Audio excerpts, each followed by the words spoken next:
Welcome back to Voices in My Head, the Rick Lee James podcast. And also, welcome to the neighborhood, a Mr. Rogers tribute podcast.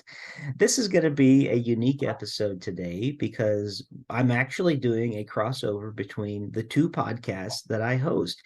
One, as you know, if you have listened to my Mr. Rogers tribute podcast, Welcome to the Neighborhood, you may have heard today's guest before. It's Luke Flowers, who is a wonderful artist, and he has done so many books in so many genres that I felt like it would be a good fit for both podcasts. And since it's going to be a special holiday episode focused on his new book, Trek the Halls, a Star Trek book, I thought it would be fun to kind of do a crossover with both today. I've wanted to have him back on my show for a while now. And secretly, I've always wanted to be a character drawn into one of his books one day. So I'm still holding out hope that somewhere in the background, there'll be just this tiny little bald headed man with a guitar somewhere in a book one day. And I'll just say, that's me. But until that day, I am so glad and so happy to welcome back my friend, Luke Flowers. So, for those of you that are here for Welcome to the Neighborhood, Luke, welcome to the neighborhood. And for those that are here for Voices in My Head, thank you for being one of the voices in my head. Luke Flowers, welcome back. Well, thanks for having me. It's always fun to reconnect with you and celebrate all of our shared interests and everything that's inspired us our childhoods and on into now as grown adults or trying to be adults, I guess. And it's really fun to see all the crossovers that we share. So it's fun. Yeah, no, it's even Star Trek. I don't know if I was fully aware that you're also a full-blown Trekkie as well. You know what? I didn't realize that about you either. And I'm really glad to know that. It's such a fun book. For those of you, if you haven't seen the book and you're listening today, the book is Star Trek, Trek the Halls. And in the book, it's fun because it has Luke's kind of signature art style all through it. It's written by Rob Perlman, and it really is, should I call it a song parody of Deck the Halls as the book goes through? Yeah, it's kind of a rendition of Deck the Halls written for Star Trek fans, and you get to see, I think, just about every iteration of Star Trek that there is throughout the book. I'm not sure if you missed any, but we're going to talk about that some more in just a few minutes. But I think I want to start today, just for those of the listeners that are here today thinking, but this is a Mr. Rogers podcast. I want to start out by talking about something we've talked about in the past before, some of your Mr. Rogers books that you have written. And let's start there. Tell us about some of your work on the Mr. Rogers side of things.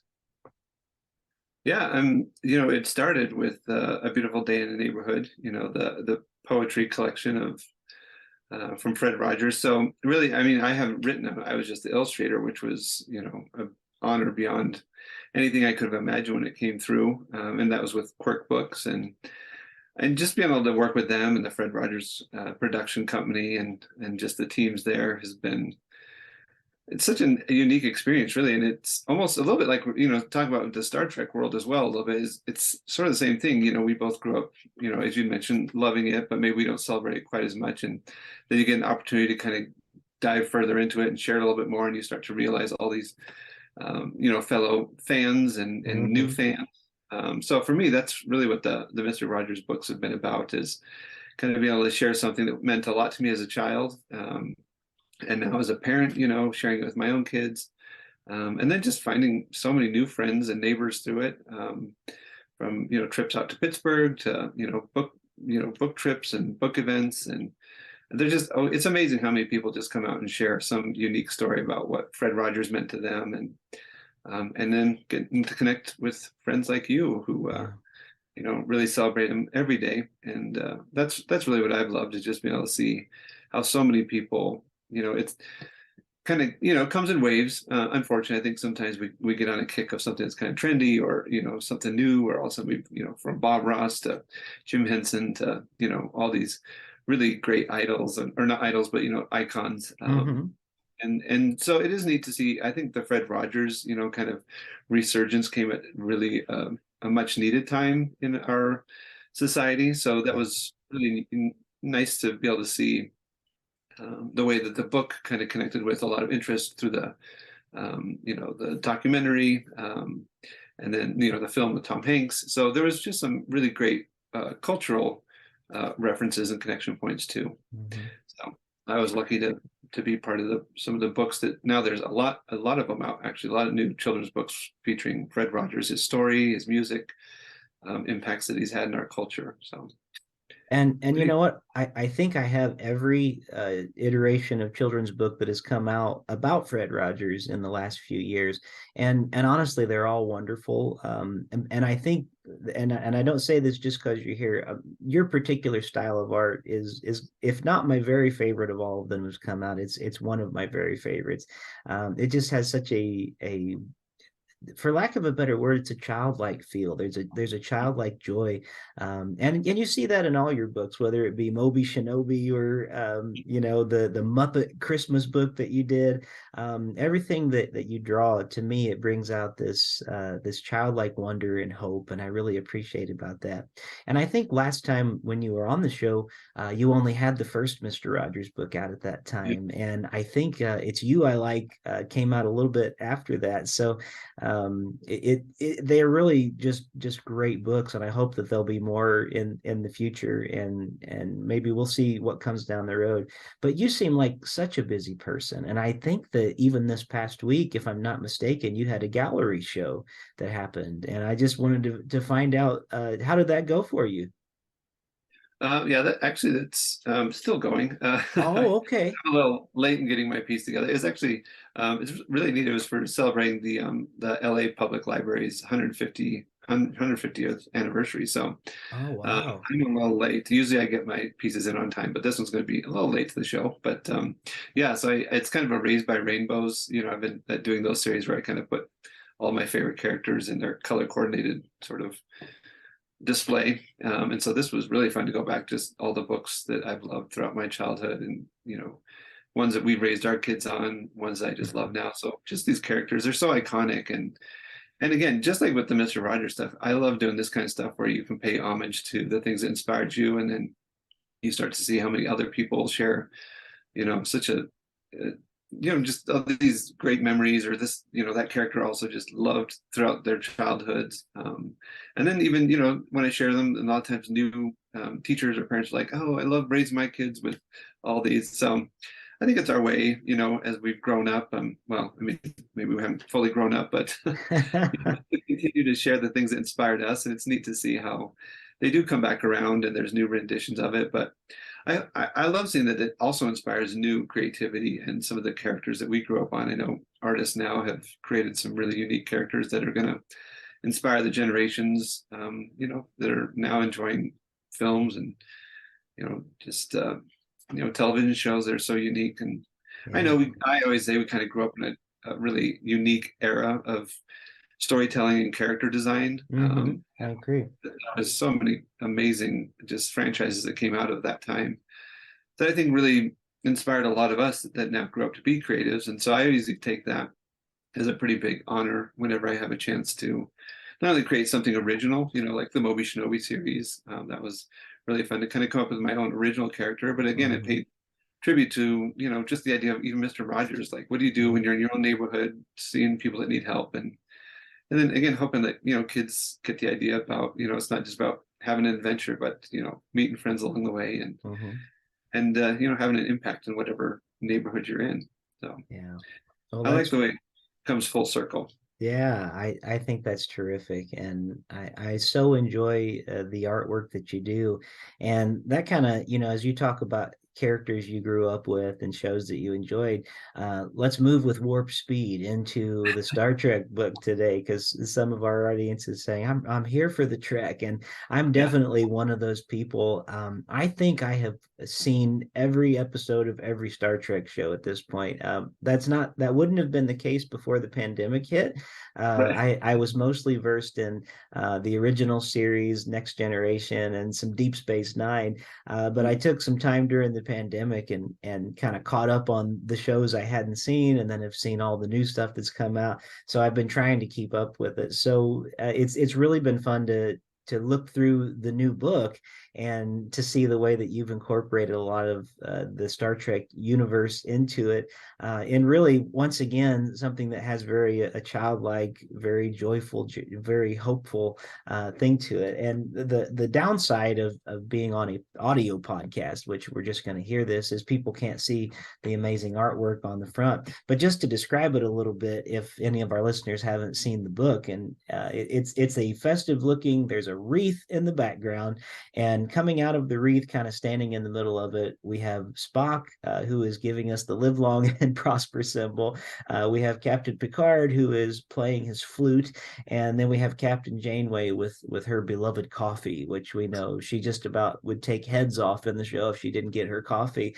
And the book just goes on from there. We have words that are brought to us by Rob Perlman, but the illustrations are you, and they're really great. I enjoyed being able to look at the page, and it really is it chronological. I read it through once, and I didn't go back to look again, and I'm kind of doing this off the cuff today, but it seems like you did it in sort of a chronologically from the start with the original series, and then came through up to present times, and we even get a glimpse at like original series movies and things like that with some of the wardrobe that you designed. So it's pretty great. So I think the question I want to ask you after all of my rambling right here, I want to ask, do you have a favorite version of the show or movies? Is there one that you think of? Like, it seems like everybody, just like when I ask people and they have a Mr. Rogers story.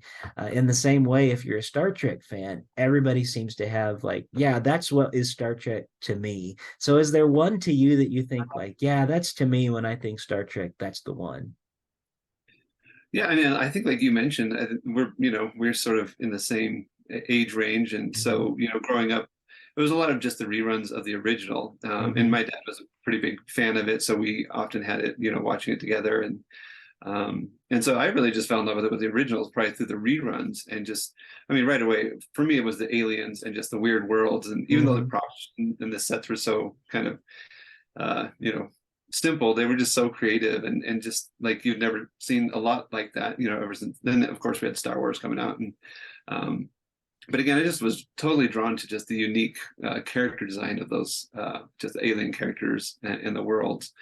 But then, yeah, like you were saying, then went on to like Next Generation and DS9 were sort of more in my high school, middle school years. And then I kind of kept up with like Voyager throughout college. But then I sort of tapered off, life got busy, started raising my own kids. We weren't watching it quite as much through like the Enterprise years. And then they kind of had a hiatus for a while. So I, like haven't really caught up with a lot of the really new ones. We in the book we did have Discovery was sort of the last iteration that we were able to include just because we had enough reference and story to tell from it. So that was fun because I was able to, just like when I approached the Mr. Rogers book, kind of just went back and thankful for all the streaming. I mean, we own most of the Star Trek movies, but able to go in and just do like Hulu and Paramount and be able to watch almost all the series again. Mm-hmm. And so I just kind of have them playing in the backgrounds. Whenever I get to a certain page, I just do a deep dive. It's the same I did with Mr. Rogers, just having those episodes in the background and the music and just again, just all that inspiration. It just reminds you of how unique these worlds are and these characters. Yeah. And it was kind of like a time warp back to my childhood and just remembering how they just such great storytelling. And I think just like with the Mr. Rogers, when I went back and rewatched them while I was working on those three books, you start to realize that there was about so much more than you realized when you were a kid. And I think Mm-hmm. that's what I love rewatching all the Star Trek, episodes, was just realizing that there was so much more that there was sort of a sub story going on than I realized as a kid. Yeah. I was more into the worlds and the action, but there was so much more going on about just like inclusivity and equality and civil rights. I mean, just like pretty amazing depth Yeah. of storytelling that they had going on. So for me, I think that's where I kind of loved growing up on it, but I think I have a whole new appreciation for it, and that's why I love when I get a book project like this. I get kind of obsessive about all the little details and making sure, and especially with Star Trek. I mean, I know there's so many people that had have favorite characters, and just and Rob and the team just they held me accountable on every little thing, like little, the little pips on their costumes, what costume was with Mhm. the episode, what characters. So it was pretty specific, and so I had to do quite a bit of research. But I used Memory Alpha is kind of like a fan base, sort of Mhm. like Yeah. WikiLeaks thing. And Yeah. man, they have every bit of news that or fact or anything or reference. And so I was able to really go pretty deep into some of the references. And it's been fun hearing some Trekkie people be like, oh, I noticed you had that, the gift in the background was the kayak for, and so what the little nods were, like whose Christmas gift and the little hidden meanings for each thing, Yeah. or so yeah, Well, that was really fun. yeah, and I was going to say that too, that the beauty of your books is that there's so much going on, and there's pages where just in the background you don't see it at first, but there's little tribbles like on a bookshelf, or one of my favorite things, because we have a beagle named Fred here in the house. I love that you included the beagle Porthos, Yeah, in the book, and yeah, and as I'm looking through it again, I just see things I didn't see the first time, and I can't imagine how much thought and maybe even how many drafts you must have gone through just trying to think through like how I'm going to fit all these little details in there. And the fun part of it for me is it's almost like there's these little Easter eggs that as you go back and I really don't get it all the first time. I have to go back and reread it. So as I'm looking through here, and it's really the fun part about it too is it's the Gorn that is telling this bedtime story to the little Gorn, and it's sort of a Christmas tale, and then it ends, back in the place where it kind of started. But it's just so clever, and the songs are great. And I have to say, one of my favorite scenes, because probably my favorite Star Trek movie of the original series, maybe second favorite because I love Wrath of Khan, yeah, but Star Trek 4, I mean, yeah, it's so unique in that it's a comedy. I mean, it's a commentary on the 1980s, and I absolutely. love that you drew from that scene and then the lyrics that go along with it. And I'm just going to read it so listeners can hear it today because it's great. Fast away the old years passes, back now to the 80s for the whales. Hail the crew, ye lads and lasses, Scotty cries before the engine fails. Even that is just so clever being able to get, because that's something very Scotty that you'd say, and including the Christmas lyrics, ye lads and lasses, which is Yeah, definitely I can just hear him saying it now. I'm not going to try to do yeah, the accent because that would spoil it. But all of it works so well together, even the Vulcan nerve pinch on the guy with the boom box, the and punk. yeah, the punk rocker guy. Yeah, I just love it, and the way that it's all interweaved. So I guess part of the reason that I love having people like you on is I get to just say kind of in person, bravo. What a wonderful job. Not everybody has this opportunity to sit down with people they admire and talk about their art. So I wonder, as I'm looking through the book one more time and I'm going through and I'm seeing all of these different characters, and there's some like fan favorite episodes that show up. Do you have a sort of particular favorite episode that comes to mind that like you really enjoy, that you wanted to make sure just for you got into the book? Yeah. I mean, it was really hard to choose just, from the original stuff. I really tried to work the salt vampire in there, but Yeah. it's such a weird character. And he was like one of the original, like the very first vamp or the first Mm, like that shows up in the series. So he kind of appears in a little picture in the background in the little Gorn's bedroom as like a sketch that the little kid drew, or the little Gorn drew. Um, but really, like you, I love that they included the Star Trek 4 Voyager Home just because, or Voyage Home, just because it really was the movie that for me is being able to see it the first time in theater, like a Star Trek film, was just like incredible to be able to see yeah. it, from shows now, because I wasn't able to see the first, two or three, and I guess yeah, three in theaters because I was a little bit Hmm. too young. So I was really glad they included that, and because with actually a fun little reference in that one, I always try to hide a character or somebody.